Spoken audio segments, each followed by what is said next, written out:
Thank you, Sophie Cunningham. I appreciate you for confirming what we all knew anyway.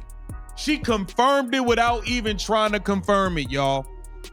Shout out to Sophie Cunningham. Stephanie White's system was not catered to or built around Caitlin Clark. Make no mistake about it. Sophie Cunningham just dropped a bombshell that changes everything we thought we knew about the Indiana Fever's recently concluded season.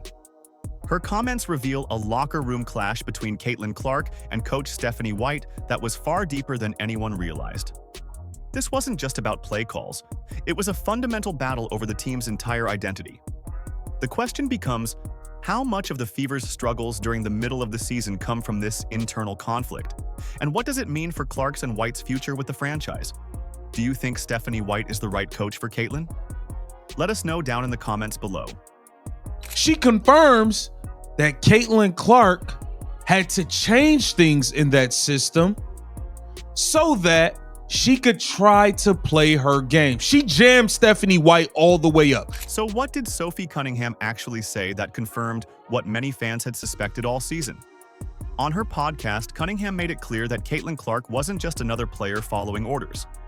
She revealed that Clark had a significant hand in shaping the Fever's offensive system. Cunningham stated that generational talents like Clark get a green light to control the system, which is very rare for a drafted player. This wasn't just praise, it was a direct insight into the power dynamics inside the locker room. Because those types of athletes, they get to come into an organization, they have the green light and they can do whatever they want. Where that is very rare to get drafted and be able to control the whole system. Right. Was CeCe making decisions like... Yeah. Within, yeah. As she should. No way. As she should, but I also think that Ooh. Go ahead. That's crazy. I didn't realize that. She's just young. I just didn't think that. The idea that Clark was a co-architect of the offense completely contradicts the public narrative of a smooth transition. The team often presented a story of seamless integration, but Cunningham's comments exposed a different reality. She explained that Clark had to forcefully make some changes to the system just to play her natural game. This struggle explains why the Fever's offense sometimes looked uncertain and out of sync. The Fever Ball identity wasn't a unified strategy everyone bought into. It became a point of contention. But when you have a generational talent like that, she should have a lot to say of the system. Cunningham highlighted the core of the clash, noting it was a Stephanie White system thing. She pointed out that White wanted to play a slower, half-court game.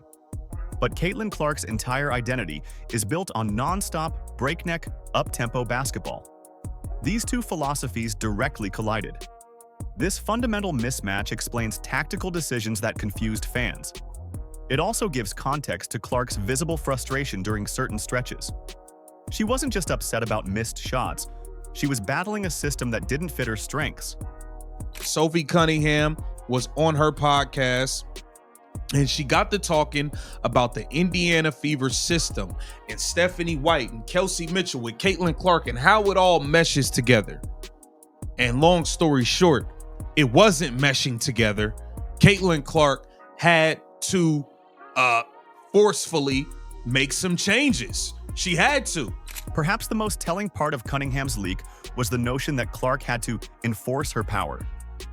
This phrase suggests that being the franchise player wasn't enough. She had to actively fight for the right to play the style of basketball that made her a star. This internal negotiation between player vision and coaching authority played out on the court every night. It meant the team's rhythm was constantly being disrupted. The payoff from Cunningham's revelation is crystal clear. Caitlin Clark's role was far more influential than advertised, and the season was a continuous struggle to align the team's system with its superstars' abilities. This leak sets the stage for understanding every strategic decision that followed. Stephanie White, you knew you were coming to the Indiana Fever. You should already know the system Caitlin wants to play. Why did she have to make changes to your system to play her game? And we also know that this did not go over so smoothly because we saw Stephanie White taking shots at her on TV. The core of the conflict wasn't just about a few plays. It was a fundamental clash between two completely different basketball identities. On one side, you have Caitlin Clark's entire game, built around a read and react system. This is the style she mastered at Iowa, where she had the ball in her hands constantly. She controls the tempo, surveys the defense, and creates opportunities off the dribble. It's a system that relies on her making real-time decisions and playing with a lot of freedom. She chose Iowa specifically for this offensive philosophy. On the other side, you have Stephanie White's philosophy, heavily influenced by her time with the Connecticut Sun. Her system is a structured motion offense. It emphasizes constant ball movement and making sure every player gets touches. This approach requires players to be excellent at moving without the ball and making quick passes. The goal is a balanced, collective attack rather than relying on one dominant playmaker. Caitlin Clark not feeling the system that has been in place by Stephanie White. Pretty much we like to call this the Connecticut offense, and really the Connecticut experiment, because that's the hand Caitlin Clark was dealt with going into the 2025 season. Stephanie White was hired to be the new coach. She came over from Connecticut, and she brought some backs with her like DeWanna Bonner and her whole system that was ran around DeWanna Bonner. Well, she tried to run that same system with Caitlin Clark. And you want to know what happened? Now, I'm not saying this contributed to Caitlin getting hurt, but that whole system did not work. These two approaches are like oil and water. When Clark was forced into White's more rigid sets, her most dangerous skills were neutralized. The offense often looked stagnant and lacked rhythm because it wasn't built to leverage her unique gravity and playmaking. This explains why the Fever looked so much more dynamic when Clark was empowered to dictate the pace, compared to when she was moved off-ball or even played at small forward. We saw Stephanie White play Caitlin Clark at small forward. We saw Caitlin Clark play small forward for an entire game. So don't get it twisted. Sophie is saying, yeah, Caitlin Clark has say-so, da-da-da. Caitlin Clark had to go enforce herself to say, hey, what the hell is going on? I'm not doing all this off-ball stuff. You got me playing small forward. I'm not getting to play my game. I'm about to force some changes to be made. This philosophical mismatch created an immediate power struggle. Clark arrived as a generational talent used to running her own system, while White arrived with a commitment to her established coaching identity. The halftime confrontation in Atlanta was simply the public eruption of this deeper, season-long tension. It was a disagreement about offensive philosophy and how best to use the team's biggest weapon. The payoff is clear. Stephanie White's arrival and her specific system created an inherent conflict with Caitlin Clark's playing philosophy from day one. This fundamental disagreement over how to play the game is the primary reason the Fever never found a consistent offensive rhythm all season. Throughout the season, specific moments showed Caitlin Clark actively pushing back against a system that didn't fit. One clear example was the decision to move Clark to an off-ball role. This move signaled Stephanie White's commitment to her structured philosophy, but it directly limited Clark's ability to create. Her visible frustration during games, like the heated exchange heading into halftime in Atlanta, makes perfect sense now. It wasn't just about a bad play, it was about a fundamental disagreement on how the team should operate. Look, Caitlin Clark and Stephanie White clearly like and respect one another, right? But that doesn't mean they always see eye to eye. And I am beginning to suspect more and more that there's a bit of a divide between the way that they see the game and the way that they think the Indiana Fever should play. The most extreme example of this clash was when Clark was played at small forward for entire games. This tactical choice represented the ultimate philosophical divide. A generational point guard was being used as a wing player, a role that neutralized her greatest strengths. Clark's post-game comments often hinted at this struggle. When she talked about execution and personnel, she was offering a subtle critique of the system she was being asked to run. The offense looked its most dynamic when Clark essentially took over the decision-making, like in the second half of the Atlanta game where the team went on a significant scoring run. Sophie Cunningham noted that when Clark is on the floor, the team got to play a different way. But the fact of the matter is, it should not have come down to that. You knew where you were signing. You knew the player that the team was supposed to be built around. You're supposed to have a system in place that caters to her. Matter of fact, you're supposed to build the system with her. Hey, what do you like? What do you want to run here? What do you want to run there? How do you like that? You're supposed to build this thing out with her, not bring your Connecticut system, have her playing small forward for a handful of games, and now she gotta change the system and enforce her power. Come on now. White's rotation choices frequently disrupted the chemistry Clark was building with key teammates.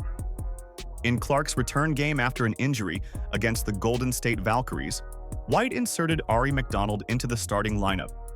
This forced Clark to play off-ball and at small forward again. The intention was to ease her back, but the result was a stagnant offense that lost its rhythm. Similarly, benching Lexi Hull, a reliable defender and shooter who complemented Clark well, made the offense predictable. These constant adjustments created a stop-start rhythm that prevented any real consistency. So why did Clark have to enforce her power? Because being the franchise player wasn't enough. She had to actively fight for the right to play the style of basketball that made her a star in the first place. Cunningham revealed Clark had to forcefully make some changes to the system. The entire season became a series of negotiations between Clark's vision for the offense and White's coaching authority. Every game was another chapter in this battle for control, with the team's performance hanging in the balance. Guys, in this footage right here, this is Caitlin Clark pretty much ignoring the Indiana Fever assistant coaches. She don't want to hear nothing y'all got to say. She ain't here for none of the drama, none of the BS. It's over with. Guys, check this out.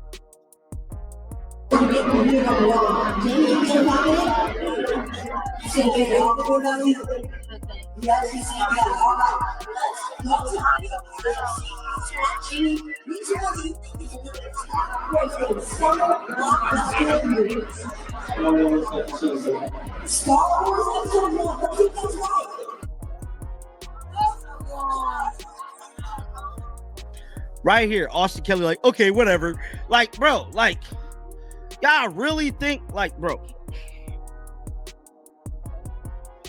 I don't know what this conversation was about, but clearly here, there's a situation at hand. Caitlin Clark is pissed. She don't want to hear nothing y'all got to say. The halftime confrontation in Atlanta was the moment the season-long tension between Caitlin Clark and Stephanie White became impossible to hide. It wasn't a simple argument about a bad play. It was the boiling point of their fundamental disagreement over the team's offensive identity. Clark's frustration with being moved off-ball and the team's slower, structured system reached its peak during this critical game. Witnesses described a heated exchange focused entirely on offensive philosophy and player usage. Clark pushed back against the Connecticut offense style that White wanted to implement, advocating instead for a system that leveraged her playmaking abilities. This clash highlighted the core difference: White's desire for a structured, motion-based offense versus Clark's preference for a read-and-react approach where she controls the tempo. The confrontation wasn't about disrespect, it was a direct conflict between two competing visions for how the Fever could win basketball games. Did we see any of this at Iowa? No, we didn't. We didn't see Caitlin Clark erupting on assistant coaches, having heated exchanges with Lisa Bluter. We didn't see this. Hell, she didn't even have a heated exchange with Christy Size last year. I don't know what the hell is going on, but it's looking real spooky. And I'm telling y'all right now, this thing is heating up. Something is coming to a head because Caitlin Clark is now showing publicly she's pissed off. She's publicly showing it. She ain't in character no more.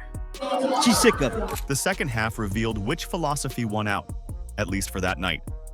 Following the discussion, Stephanie White made significant strategic changes. She benched key players like Natasha Howard and Kelsey Mitchell.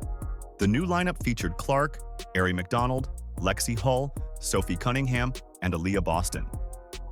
This unit immediately found a rhythm that had been missing all game. They erased the halftime deficit and built a substantial lead with a noticeable increase in pace and offensive fluidity. This dramatic shift served as a powerful demonstration of the team's potential when playing a style more aligned with Clark's strengths.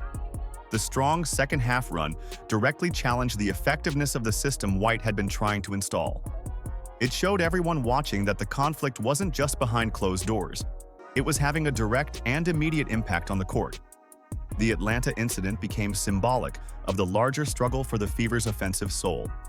It proved that when Clark's concerns were addressed, the team's performance could improve dramatically. The payoff is clear.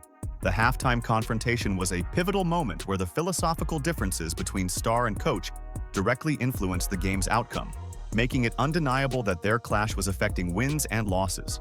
Caitlin Clark, you need to go up to their front office, demand Stephanie White to be fired, removed. They want the front office to pick between Caitlin Clark and Stephanie White, man. It was only a matter of time, bro, that Caitlin Clark was going to obviously have words with Stephanie White. Caitlin Clark needs to get the hell out of Indiana. The growing calls for Stephanie White's replacement stem from a simple question of fit, not necessarily her ability as a coach.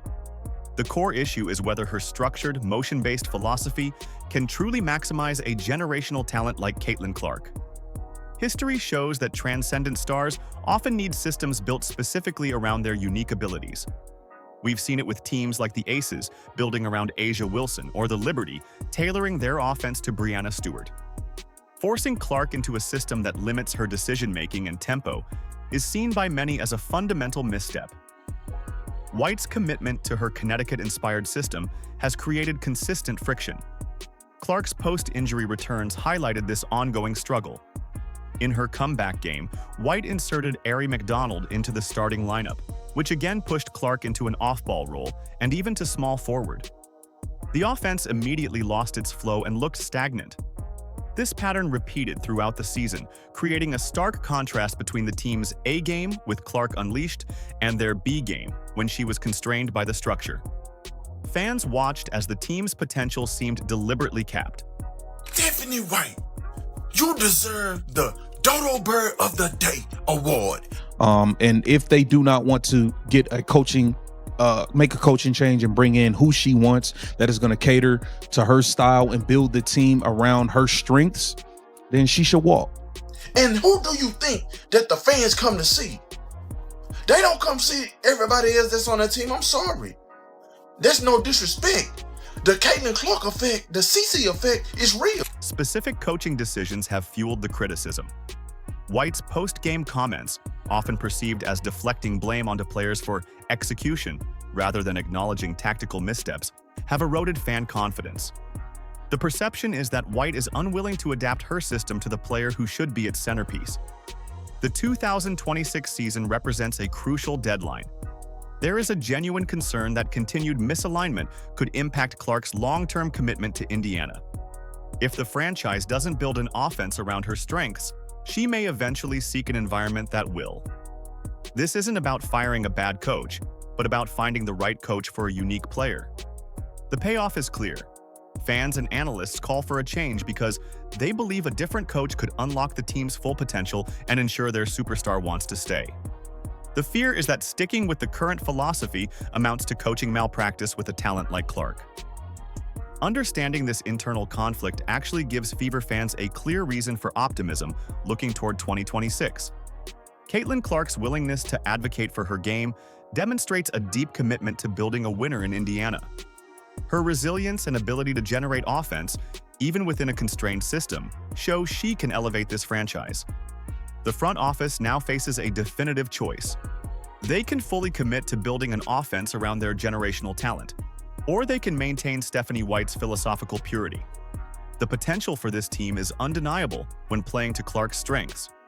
Do you think Stephanie White is the right coach for Caitlin? Let us know down in the comments below. Like, subscribe, and turn on all notifications so you never miss out. Click the video on the screen, and we will see you in the next one.